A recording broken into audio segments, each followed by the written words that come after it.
Right now, thousands of refugees are seeking asylum in Denmark and all over Europe.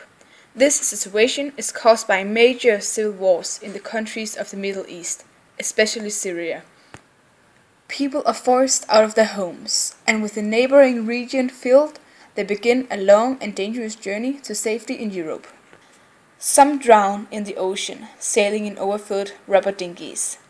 Most of the refugees seek asylum in southern countries, such as Greece, Albania, Romania and Italy. Only a promille of the millions of refugees reach Denmark. Here, the Danes have, according to human rights, obligation to let them seek and enjoy asylum in their country. However, the Danish government does not owe up to these rules, and they are not alone. Denmark has made their own set of ideals for what they consider a refugee, and those ideals are not following the real ideals and rules from the UN. Denmark has what some will consider unfair requirements for who can get asylum. When a refugee arrives in Denmark, they're sent to a reception center in Sandholm. They have to live there until they fill a questionnaire and until they're interviewed by the authorities. The refugee has to explain why she has run away. It's also very important for the case that the refugee can prove that it's all because of personal persecution. That means that they're in the spotlight of the police, the military, or maybe an extremist group.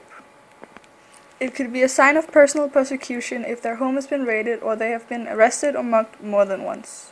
Despite of that, in Denmark you are not considered a refugee just because you are part of a persecuted religion or banned political community.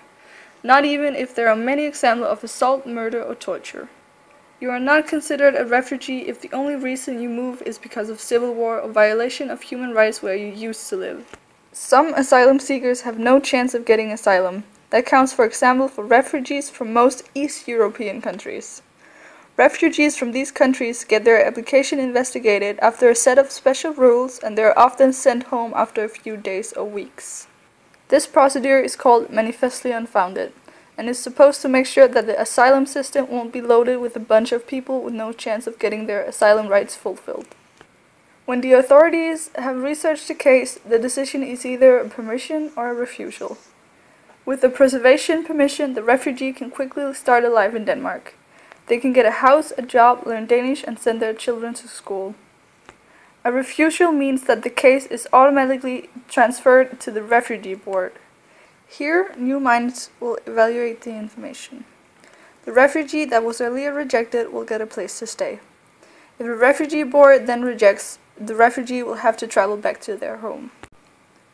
The return will either be voluntarily or with force. Many rejected refugees still consider themselves refugees, no matter what the Danish authorities consider them. They fear what will happen if they travel back home. That's the reason why they don't do it voluntarily, even though they got a final rejection. It's not always possible to put the people back with force, since the authorities in their home countries won't always accept them. If a rejected asylum seeker cannot be sent home and won't go voluntarily, the asylum seeker could have to wait years for a solution. To make it easier to understand, we're trying to explain this situation in cakes. Here are some cookies and they represent different countries. This group of countries is called the UN. In 1948, they decided to make a united law for human rights. That means that every single person in all of these countries have specific rights. For example, the right to get asylum in other countries if they are refugees. Sadly enough, some of these countries don't want to let refugees in. Denmark, for example. In 2015, the Danish citizen had an election. These snøfler are the Danish citizens. Yeah, we're going to an election, woohoo! Unfortunately, more than half of these snøfler gave the power to the fucking cunts, these French waffles. Sucker politikens! Down here in Rumball countries, there are civil wars.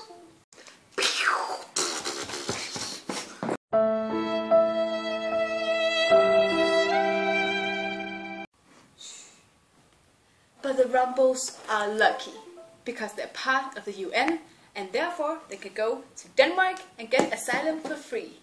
So the Rumbles go to Denmark. Yeah, freedom! Woohoo! But here on the border we have the French waffles. They made some fucked up rules and requirements for people whom UN consider refugees. So the Rumbles can't get asylum.